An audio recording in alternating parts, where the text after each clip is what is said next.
Hey guys, my name is Ryan, and we're back again with another Spirit Island video.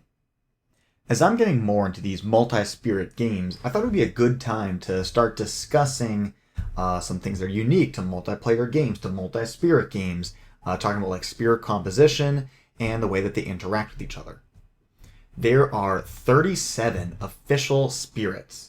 And these spirits also have 31 different aspects. There's almost as many aspects as there are true unique spirits. So in total, there are 68 ways to play the game. That's a ton of spirits to choose from. If we ignore some of the restrictions, like you're not supposed to play two aspects of the same spirit at the same time, each spirit's only supposed to be represented in any form once. So like you're not supposed to do amorphous shadows at the same time as reach shadows. If we ignore that restriction, we have an ungodly amount of team comps available to us. For a two-player game, there are 2,278 different spirit pairings possible. And, hey, maybe you're one of those crazy people who has, like, friends, and you can make a bigger team comp than that.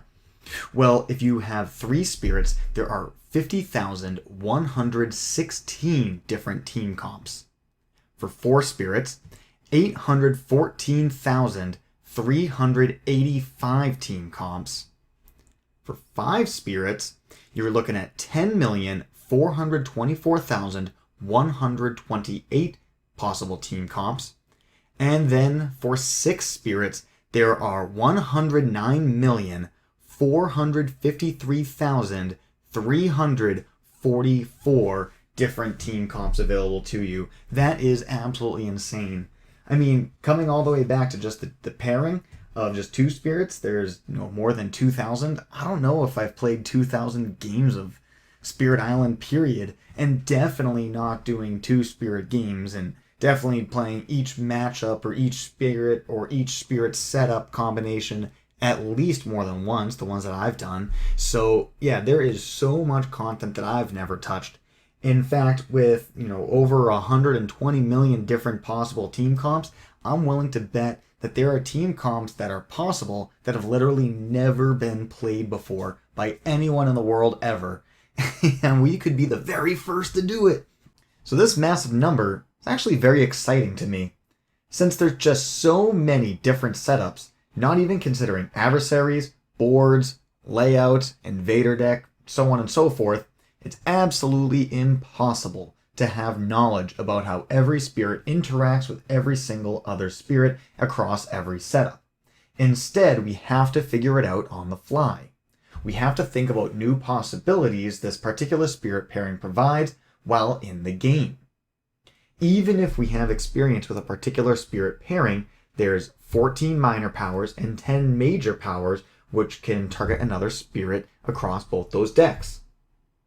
Even a well-rehearsed spirit pairing can be pushed into new directions based on your card drafts. In total, I've identified 59 different spirit targeting powers that include majors, minors, unique, innates, and special rules. There's simply way too many ways for spirits to impact each other's builds that it's impossible to truly know how everything plays out. Instead of truly knowing how things work, we have to rely on heuristics. A very simple one is any spirit paired along River, Surges, and Sunlight.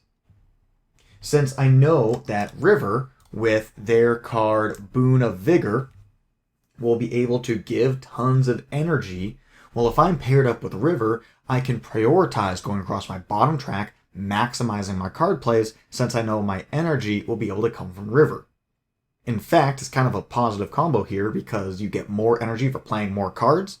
So basically your bottom track also doubles as a top track so long as River will reliably give you this Boon of Vigor. Now, is that going to be the case absolutely 100% of the time you're paired up with River? No, maybe this goes to another player. Maybe River doesn't play Boon of Vigor as often as they would have hoped. So, of course, it's not guaranteed. It's not 100%, but it's correct enough for it to be a reasonable heuristic. So thinking about support powers and how that might modify our build, how that might change the way that we choose to play the game, we need to break things down categorically instead of trying to come with a specific designated strategy for every single individual power. And so I think a great way to do this is just by grouping or clumping things, so that way you can think more categorically, and then in a real game, in a real situation, you can figure out the little details. So two broad ways to break up support powers would be economic and tactical. Tactical is anything that directly affects the board, and I think a great example of a tactical would be Mantle of Dread, right? This is a power that shadows can use on any spirit, including themselves. Very often they use it on themselves, but they could use it on another spirit as well, and it pushes an explorer and a town away from a land where you have presence. So there could be a play pattern where I'm playing any spirit, and we decided that the best strategy is for me to do nothing in a land and instead have shadows play this Mantle of Dread in order to solve my land for me.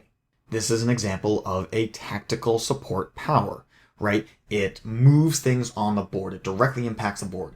And we can compare that to that Boon of Vigor that we were just looking at a second ago with Sunlight. It does nothing on the board. If you're staring down a Ravage, it has no impact on that whatsoever. All it does is change everything that doesn't exist on the board, right? In that situation, it's energy, but it could be like gaining a power card, gaining elements, maybe like a slow to fast. Maybe, it's kind of borderline because, your slow to fast is only as good as what you change, and maybe that's a land targeting power, so that becomes kind of tactical, but we can call that economic for now. All right, so economic is anything that does not directly impact the board. A major part at improving in Spirit Island in general is grasping and improving at the underlying economy for every single spirit. Trying to figure out how to maximize your card plays, maximize your impact on the board. Any energy that you gain that's not spent is just like wasted.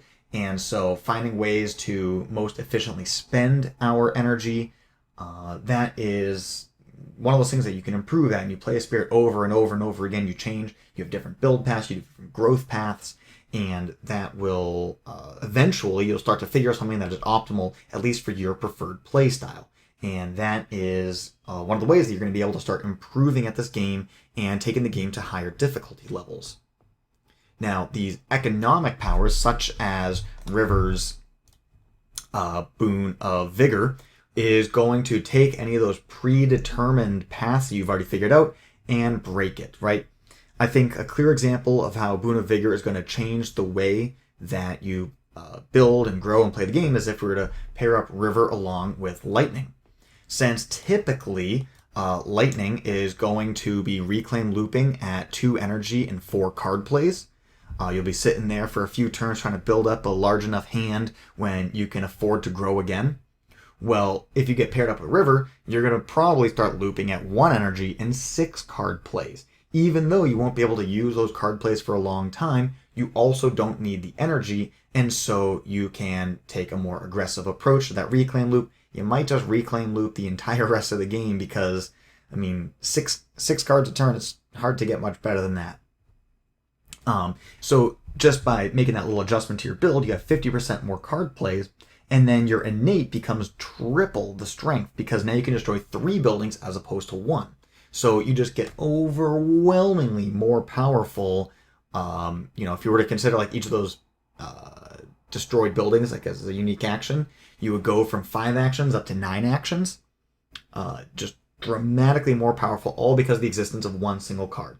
So I think these economic powers have a higher power ceiling. If you can break the game by jumping over some economic restriction within your spirit with the via some outside assistance, breaks the game, it's amazing.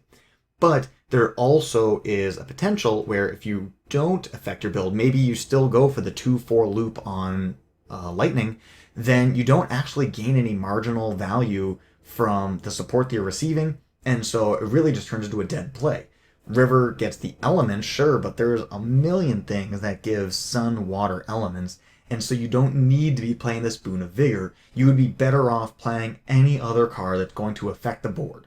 Everything is a trade-off, and at the end of the day, the board is the only thing that matters. It doesn't matter how much energy you have, how many cards you have in hand, whatever. If you take too much blight, you lose. It's the board that determines your victory and your loss. So on the screen, I have split all the powers into broad groupings of economic and tactical. There are plenty of powers that do a little bit of both. So for example, Relentless Gaze of the Sun, their right innate consider a harmonious nature, has one level that returns a destroyed presence back to the board, and another level that gives energy to another spirit. So returning a presence to the board, I would say, is tactical. Giving energy is economic.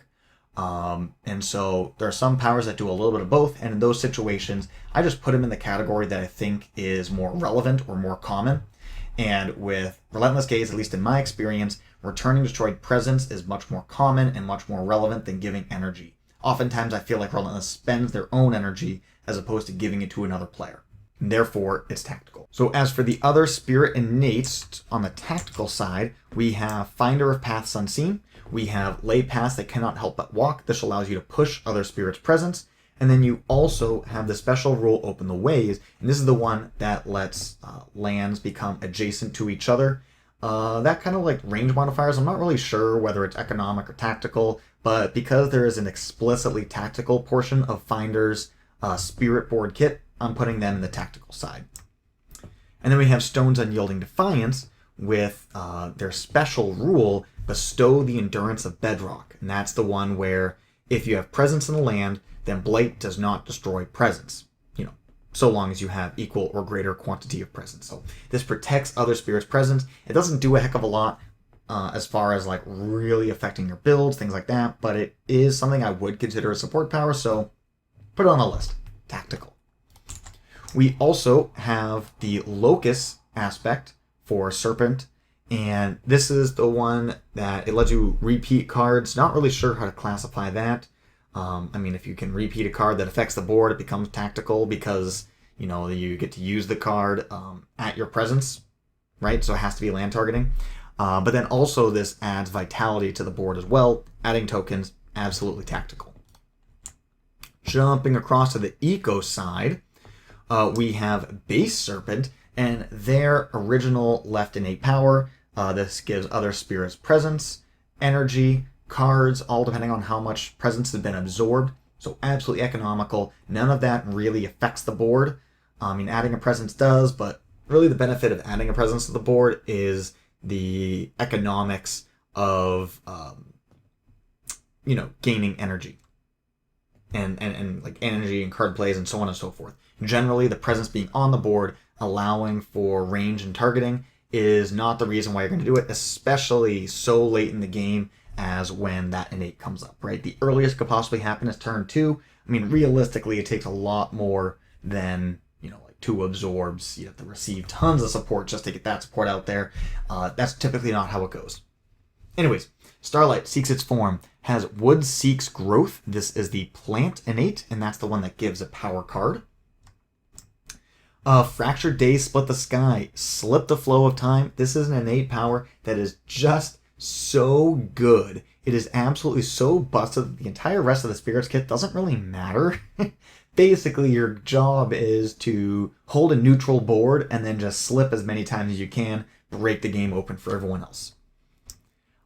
We got Vital Strength of the Earth, Gift of Strength. It allows spirits to repeat cards. I believe this is the only repeat in the game that does not require energy to be paid, which is very significant, really, when you top this guy out for the repeating a 6 energy card for free.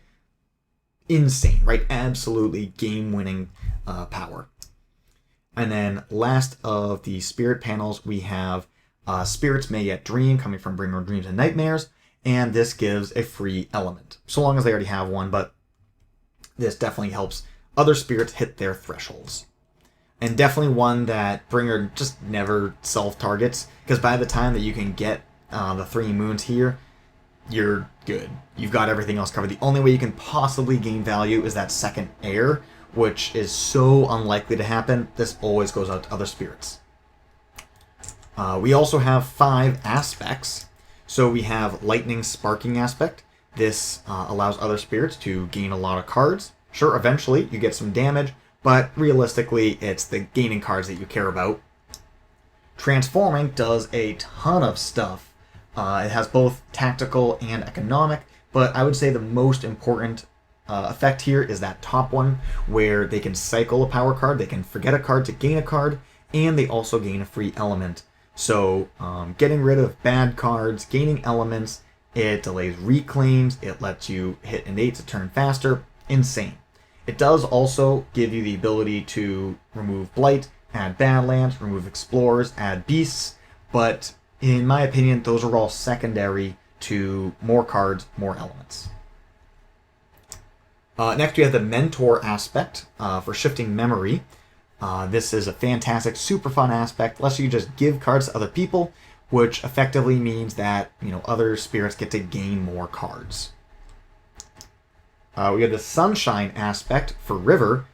In order to take this aspect, you have to forget Boon of Vigor, and it is kind of like Boon of Vigor in that it just gives free energy to other spirits and yourself. You have to jump through a lot of hoops, and because you have to forget Boon of Vigor in order to get this aspect, it's unfortunately one of those, you're never really going to see it. No one ever really plays Sunshine. It's by far the worst version of River. Some call it the worst in the entire game, period. It's down there with, like, base Shadows.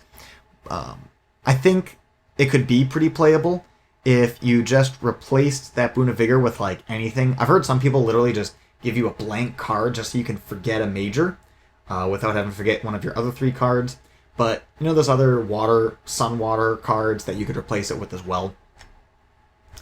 And then last, we have the Wind aspect for Lightning, which kind of gives you a mini Lightning's Boon. But you don't have to forget Lightning's Boon, which is crazy to me that River got screwed over. They have to forget one of their starting cards just to get a replacement, whereas Wind does not.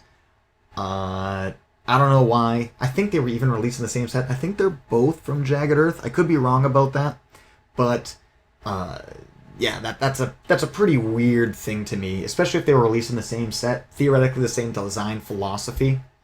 These days, we have replaced this card with either a brand new unique or just a card from the minor power deck, and I could definitely see Wind, if it was released again today, would replace that Lightning's Boon with something else. Maybe like a Desiccating Winds, or I don't know, some other like low-powered card. You wouldn't want to invest too much free power into Lightning, since Wind is already very, very strong.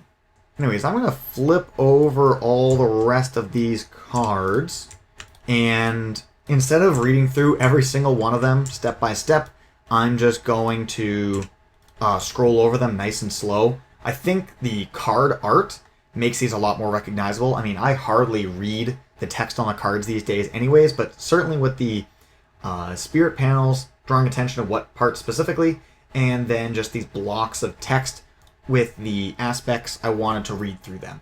But anyways, I'm just going to go through nice and slow. We've got majors, minors, and then uniques, majors, minors, and uniques. So starting with the eco side.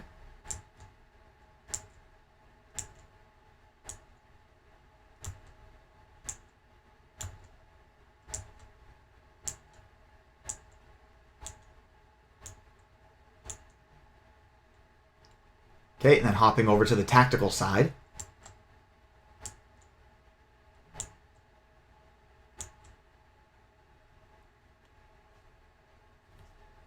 There's just so many support powers, and they affect the game in so many different ways. I've talked a lot about Lightning and River pairing, and I think that's everyone's introduction to the whole like 1 + 1 = 3 in this game. But I think it's also worth mentioning the other side of the coins, and not all support powers are great, exciting, or even good.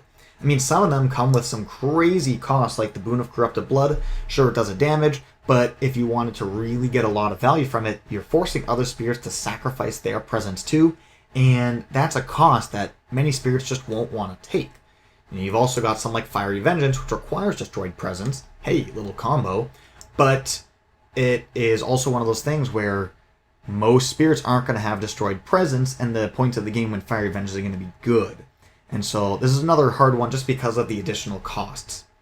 But an interesting non-bow that I think is potentially surprising is the Favors of Story and Season. This card is mind-blowingly broken. Just I think it's honestly just completely overpowered.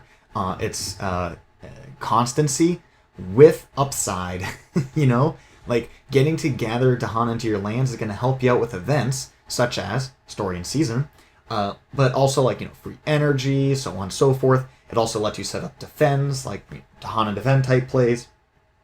All of that insanely strong. As unique power, I think this is one of the reasons why Hearth Vigil is a little bit too strong. There's a lot of other things in its kit that makes it too strong, but this is definitely one of them. But a spirit that really doesn't care about favors of story and season is Lightning Swift Strike. I mean, Lightning doesn't have any defend cards, so it can't make use of the Dahan movement. You're reclaim looping anyways, and so the reclaim one doesn't really help you. Like, the reclaim one will help you like one turn, or it'll allow you to break your reclaim loop one turn sooner. But, for the couple of turns before you're ready to do another growth, story and season doesn't really do anything. And so I think you're actually going to gain a lot more value. Like, let's say you have like a 3-spirit game, Lightning, Hearth Vigil, and then anyone else. Send favors over to the other guy. Lightning doesn't need it. Lightning really can't make use of it. There's so much more I want to talk about with multi-spirit games, but I'm going to take a pause for right now. I can feel myself thinking of like a million different directions that we can start talking. But support powers really is one of the essential ingredients that make Spirit Island pop. I think if there were no support powers, this game would be just so much more boring, and I don't think it would have caught fire in the same way, because the process of discovery, the process of trying new things, experimenting, breaking the rules, the whole 1 + 1 = 3, that's very fun in all games. Being able to do that here, that's really what makes the game so good. Most of these do require you to jump through hoops. There's additional requirements, and I think that's all really good. And sometimes the juice is not worth the squeeze. Sometimes the opportunity cost of playing a support card as opposed to a tactical or like board impacting card, it's just not worth it. And you're going to have to figure out when is good and when is not good in your own games. Assessing that payoff versus cost with the unforeseen circumstances keeps us on our toes, and it keeps that game feeling fresh even after hundreds of plays. But that's all for me today. Thank you guys all so much for watching, and have yourselves a glorious day.